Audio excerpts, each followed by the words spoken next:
Thomson Reserve. With approximately 1,268 units across 230-story blocks and 421-story blocks, this is expected to be one of the largest new developments launched in recent years. But in a development of this size, will every unit perform equally well? Probably not. Hi, I'm Josephine from Homes with Joe. In this video, I'll examine the transformation around Upper Thomson, its potential entry price, the performance of surrounding properties, and most importantly, how buyers should select a unit within such a large development. Thomson Reserve is entering the market after the completion of the Thomson East Coast Line. When a new MRT line is announced, it creates awareness. When it is completed, it improves confidence and connectivity. The following phase typically involves more homes, amenities, and supporting infrastructure being introduced around the stations. We have seen a similar pattern in areas such as Bidadari. Around Bright Hill and Windsor Nature Park, there are still plots marked as subject to detailed planning. Although the exact plans and timeline have not been confirmed, this suggests that the surrounding area could continue evolving over the longer term. Thomson Reserve may therefore benefit from entering during this infrastructure phase. The original analysis also highlighted the relatively limited supply of private homes compared with the large HDB population across Ang Mo Kio and Bishan. As more HDB owners build sufficient capital to upgrade, this could provide a sizable future buyer pool for private developments in the Thomson area. Thomson Reserve benefits from proximity to Upper Thomson MRT, Thomson Plaza, the Upper Thomson Dining Stretch, and Atong School. However, not every unit will enjoy the same surroundings. Some units may face the landed estate or greenery, while others may face the road, nearby buildings, places of worship, or experience more afternoon sun. According to the estimates presented in the original analysis, the average launch price could potentially fall between $2,700 and $2,800 per square foot.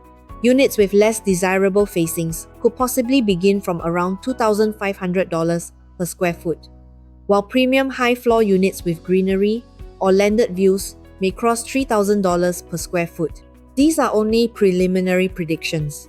The official prices have not been released. Understand the holding period. Let's look at the data. JadeScape and AMO residents have recorded strong gains, but buyers should not assume that every Thomson property achieved these results within a short period. The surrounding resale examples show that many owners who achieved substantial profits held their properties for approximately 7 to 10 years. Some held for more than 10 years. Therefore, Thomson Reserve may be more suitable for buyers with a medium to long-term holding period. If the objective is to purchase and resell within 3 or 4 years, this may not necessarily be the right project. The biggest lesson from previous mega developments is that the unit with the best view may not always produce the best outcome. At Florence Residences, a 667 square foot 2-bedroom unit with a landed view was purchased for approximately $1,036,000. It was subsequently sold for $1,241,000, producing an estimated gain of around $205,000. A larger 721 square foot 2-bedroom unit with a road-facing view was purchased for approximately $1,047,000, only slightly more. It was later sold for $1,350,000, producing an estimated gain of about $303,000. Despite having the less attractive view, the larger and more functional unit produced nearly $100,000 more. At Riverfront Residences, an 872 square foot compact 3-bedroom with a river view was purchased for approximately $1,218,000. It was later sold for $1,630,000, producing an estimated gain of around $412,000. A larger 1,066 square foot 3-bedroom with an ordinary block-facing view was purchased for approximately $1,272,000. It was subsequently sold for $1,928,000, producing an estimated gain of about $656,000. Although the purchase price was only around $54,000 higher, the estimated gain was nearly $250,000 more. This suggests that family buyers may place greater value on usable space and functionality than on the view alone. At JadeScape, A high-floor 764 square foot 2-bedroom unit was purchased for approximately $1,423,000. It was later sold for $1,840,000, producing an estimated gain of about $417,000. A ground floor 904 square foot 3-bedroom was purchased for approximately $1,451,000, only $28,000 more. It was subsequently sold for $1,985,000, producing an estimated gain of around $534,000.